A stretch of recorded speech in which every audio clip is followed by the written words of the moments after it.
Hello everyone welcome back to my channel ทอง Essay YouTube สบายดีทุกคนยินดีต้อนรับกลับมาสู่ช่องทอง Essay YouTube วิดีโอนี้เคยจะมาแบ่งเกี่ยวกับหลักการใส่ dose this และก็ that this เนาะซึ่งว่า dose นี้จะใส่จะแปลว่า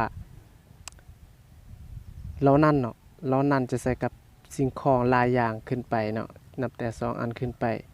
ตัวอย่างที่1คือ those are friends ซึ่งจะใส่ s ทางหลังคือจะมีหลายอย่างเนาะเรานั่นแมนพัดลมจะมีคำว่าเราจะมีหลายอย่างหลายอันอยู่นำกันเนาะและที่2คือ those are two friends อันนี้เขาจะใส่กำหนดว่าจะใส่สิ่งของนั้นจักอย่าง2 3ก็ตามใจเฮาเนาะว่าจะแนะนำแนวใดเรานั่นแมนพัดลม2อันแล้วก็จะเติม s อย่าลืมเติม s ทางหลังของคำเหล่านั้นและ that ใส่กับจำนวนน้อยใส่กับจำนวนน้อยจะใส่ is เนาะ is จะไปกับ that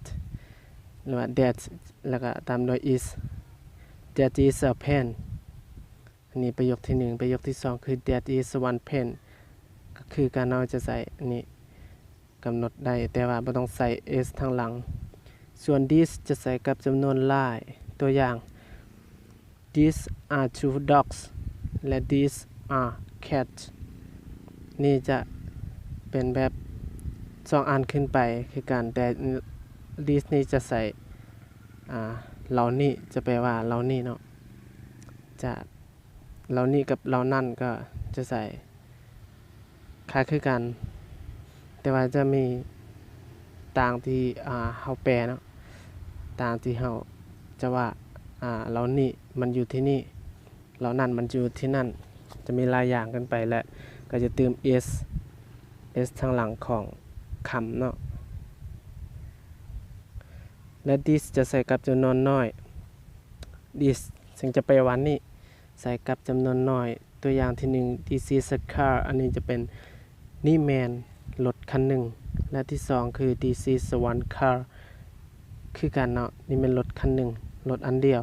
อันหนึ่งอันเดียวนี่จะใส่ this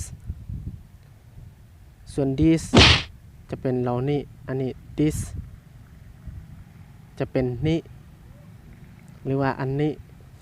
เนาะจะเป็นอันหนึ่งอันเดียวก็จะใส่ this ตัวนี้แล้วก็จะจบเพียงสำนี้เนาะพบกันในวิดีโอต่อไปเนาะแล้วก็อย่าลืมกดติดตามช่องของข่อยเด้อและกดกระดิ่งและหมู่เพื่อนมีความแตกต่างแนวใดก็สามารถคอมเมนต์ด้านลงของวิดีโอได้ซึ่งในช่องข่อยก็จะมีหลากหลายวิดีโอให้ติดตามและก็ค้นหาเข้าไปเบิ่งได้สบายดี